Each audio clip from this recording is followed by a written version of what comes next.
Because God declares things bad, evil, and sinful because they violate His holiness and because they are self-destructive.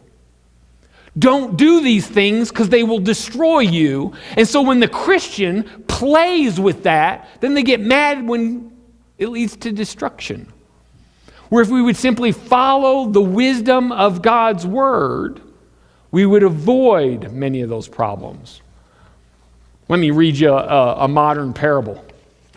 It's a modern parable because it was written on Tuesday.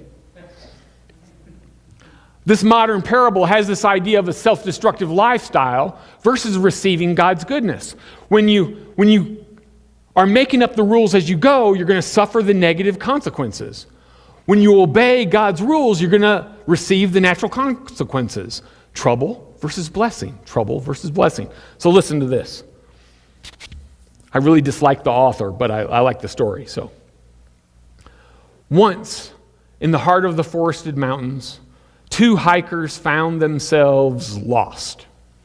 The sun was beginning to set, casting long shadows through the trees. The chill of the evening was setting in. With no map to guide them and no clear way forward, they stood at a fork in the trail where the path split into 2 distinct directions.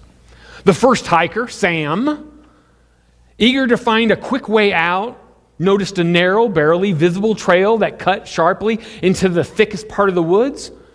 This must be a shortcut, he thought. The idea of saving time and avoiding the steady climb of the main path appealed to him. He felt certain that the darkest path would lead him out faster. Without hesitation, Sam stepped off the path and went into the dense forest. Sam, the first hiker. Norm, the second hiker,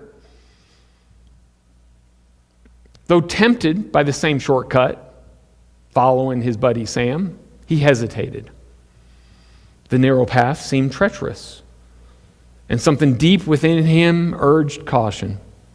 So instead, he chose the path that went up the hill, steep, challenging, didn't offer any promises. Norm remembered the old saying, the easy path often hides the hardest trials. So he tightened his boots and began to climb.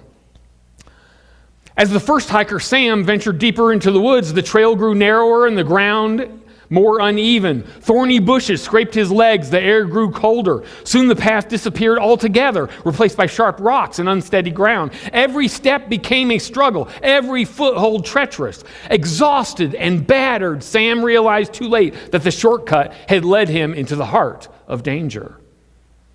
Meanwhile, Norm found that after the initial steep climb, the trail began to level out.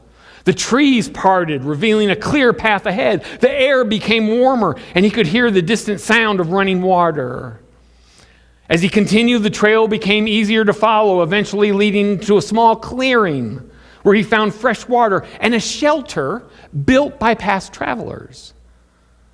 Norm rested, grateful for the provisions he had found, given to him by others, and keeping him safe on the safe trail.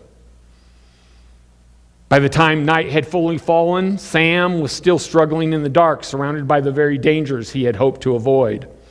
The second hiker, Norm, however, he slept soundly, knowing he was safe and on the right track. In the morning, Sam eventually emerged from the treacherous woods, bruised and weary. He found Norm well rested and ready to continue their journey. As they reunited, Sam understood the lesson he had learned the hard way. Sometimes the path that seems easy and quick leads to danger, while the difficult road, though challenging at first, can lead to safety and provision. And so Sam and Norm continued together, wiser for their choices they had made. When we choose to go against God and God's word, we are taking not a shortcut, not pleasure that doesn't have any consequences, but we are taking a road of self-destruction.